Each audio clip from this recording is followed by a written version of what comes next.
বাজারটা করা। আজকে কয় তারিখ খেয়াল আছে আপনার? শেষ। কি শেষ? বাজার তো শেষ নাকি এমনি বলতেছি তোমারে। শোনো, মানুষ এক মাসের বাজার করে প্রতি মাসের একদিন। আমিও মনে হয় একদিনই প্রতি মাসে বাজার করি, কিন্তু সেই বাজারটা এক বছরের। কিন্তু ওই তোমার রাক্ষস ভাইয়ের জন্যে আমার বাজার এক বছর চলে না, ওই 15 দিন এক মাসেই শেষ। দেখো, আমার ভাইয়ের খাবার নিয়ে তুমি উল্টাপাল্টা কথা বলবে না। সে অত্যন্ত অল্প খাবার খায়, তুমি সেইটা নিয়ে এই ধরনের কথাবার্তা বলবা না। ডেইলি 8টা ডিম, 2টা মুরগি, 30টা কলা, পাউরুটি এগুলি খায়। এগুলি যদি কম হয় তাহলে আমার কিছু বলার নাই। হ্যাঁ তাই, এগুলি অল্প খাবারই। আচ্ছা, তুমি যে আমার ভাইয়ের পিছনে সারাক্ষণ লেগে থাকো, আমি কি তোমার ভাইয়ের পিছনে লেগে থাকি? আমার বাইরে নিয়ে তো তোমার বলার কোনো সুযোগ নাই, কারণ আমার ভাই তো এরকমও না। সে পরিমিত খায়, এক্সারসাইজ করে, সুন্দর সুদর্শন চেহারা, রাজপুত্র। তোমার ভাইয়ের মতো না, রাক্ষস। শুনো শুনো, তোমার ভাই তো 3 বেলা যে ফুল মিল, সেটার সাথে আবার 3 বেলা নাস্তা লাগে, 3 কাপ চা লাগে। কি হলো তাইলে? সেটার সাথে আমার ভাইয়ের তুলনা হয় না। শোনো, আমার ভাই এক মাসে যা খায়, তোমার ভাই 3 দিনে তা খায়। তোমার ভাইয়ের মতো যদি প্রতি ঘরে এরকম একটা করে ভাই থাকতো, তাইলে প্রত্যেককে ভিক্ষার থালা নিয়ে রাস্তায় নামতে হইতো। শুনো শুনো, নিজেরটারে না ওরকমই মনে হয়, লাগে তো একটা ফরিং তারা। আমার ভাইয়ের মতো হইতে পারে না তো, সেই জন্য আসলে তোমার যত হিংসা। আল্লাহ, আল্লাহ তুমি দয়া করো। শোনো, তুমি দোয়া করো যেন তোমার ভাইয়ের মতো আমার ভাই না হয়, আমার ভাইয়ের কপাল যেন তোমার ভাইয়ের মতো না হয়। এরকম আমার ভাই যা আছে তাই থাকুক, তুমি এই দোয়া করো। তোমার সাথে কথাই বলতে চাই না।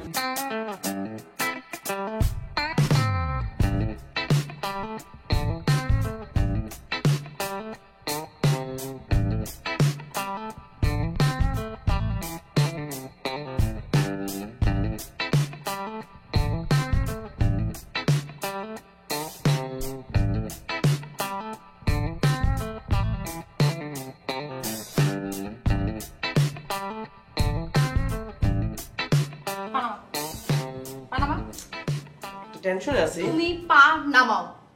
আচ্ছা তোমার লাগে কি বাসায় একটু টেনশন করা যাবে না? পালা নামায় কথা বলো তুমি। তোমার টেনশন তুমি পা নামায় করবা। আচ্ছা, মানুষের গায়ের চামড়া এরকম মোটা হয়? তোমারে তো ভাই আমার উচিত এখন চিড়িয়াখানায় গিয়ে লক করে দেওয়া উচিত। আচ্ছা আমার চামড়া কি অনেক মোটা? বুঝি না, এই নির্লজ্জ বেহাই এক নাম্বারে। আপু, আপু শুনো আপু। আরে আপা, আমরা টাকা দিয়া পাগলা গারতের কেবিন ভাড়া করছি, কেবিন ভাড়া। মানে? আমাদের যে বাড়িওয়ালা শালার ভাই আছে না দুইটা, বদ্ধ উন্মাদ। নিচে দেখাইলাম দুইটা মারামারি করতেছে, এ ওরে মারে, ওই ওরে মারে। এটা তো ফানও করতে পারে। আরে আপু, ফান না, এলাকার সবার কাছ থেকে খবর নিয়ে জানলাম এরা দুইটা হইতেছে বদ্ধ উন্মাদ, বুঝছো? এই কারণে এই বাসায় কোনো ভাড়াটিয়া থাকে না। ও, তোর আজকে এই ঝামেলাটা লাগার পরে তোর মনে হলো যে এলাকার সবার কাছে খবরটা নেওয়া উচিত যে ওরা পাগল। তো যখন তুই অ্যাডভান্সটা করতে আসছিলি তখন কি করতেছিলি তুই? আরে আমি তো তখন দেখলাম বাড়িওয়ালা ওনার ওয়াইফ, ওনারা খুবই ভালো মানুষ, আমার আবার মিষ্টিও খাওয়াইলো। হ্যাঁ, যে দুইটা পাগল ভাই আর শালা আছে এটা তো আমি জানতাম না। ওই তো মিষ্টি খেয়ে তো গলে গেলা তুমি। তুমি তো এরকমই টাও, তাই না? হ্যাঁ আপু, তুমি যখন নিচে নামবা তখন দেখবা যে পাগল দুইটা আছে কিনা। থাকলে আর যাইবা না, আবার বাসায় এসে পড়বা। যখন না থাকবো আস্তে আস্তে যাবা, তোমার কাজ শেষ করে আবার আস্তে আস্তে ঘরে চলে এসে পড়বা।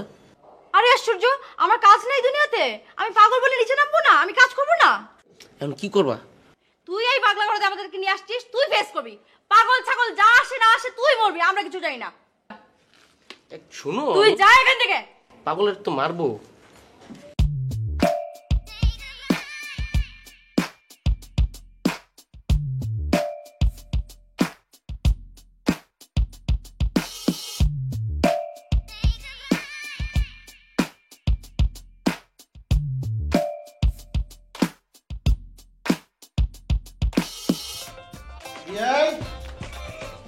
আওয়াজ শুনতেছি ভাই, আপনি কই?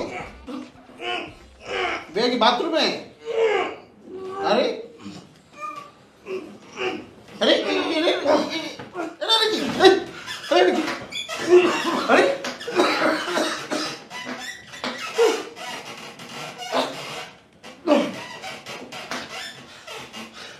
ভাই ভাই, একটা হাতি একটা হাতি নিজেরা নিজে দেখে না, তাও ওই একটা কলা গাছ ভাঙার সময় দেখে ওই না তারপর ভাঙে। আরে ভাই আপনি তো একটা মানুষ, সারাদিন রাত আয়না তো আপনার চেহারা দেখেন, আপনি তো নিজেরা দেখেন, একটু দেখে শুনে শুনবেন না। এই তুমি এইখানে কি লেগা আমার বিছনা কি লেগা এ লেগে তো কইতেছ আমার বিছনা এত উঁচা লাগি লেগা আমি বিছনা ঠিক করব কালকে আরে ভাই আমি ভাবছি যে একটা নরম দোষক পাইছি, একটু শুই কিছুক্ষণ, আপনি আমার শরীরের উপর শুয়েছে এমন ভাবে শুনে মনে হয় এটা একটা ক্যারাম বোর্ড আর আমি সাধারণ একটা বরিক পাউডার, আমার খালি ঘষলে। না তুমি এ লেগে আমার বিছনা শুবা তোমার বিছনা আছে না ভাই আপনি কথা কইেন না, আমার শ্বাসকষ্ট হয়ে গেছে গা, আপনি খারাপ আমার বমি দিতেছে। তুমি আমার বিছনা ভাই আপনি পাঠিয়েছি না, আমি মানুষের পরিচয় বলেন।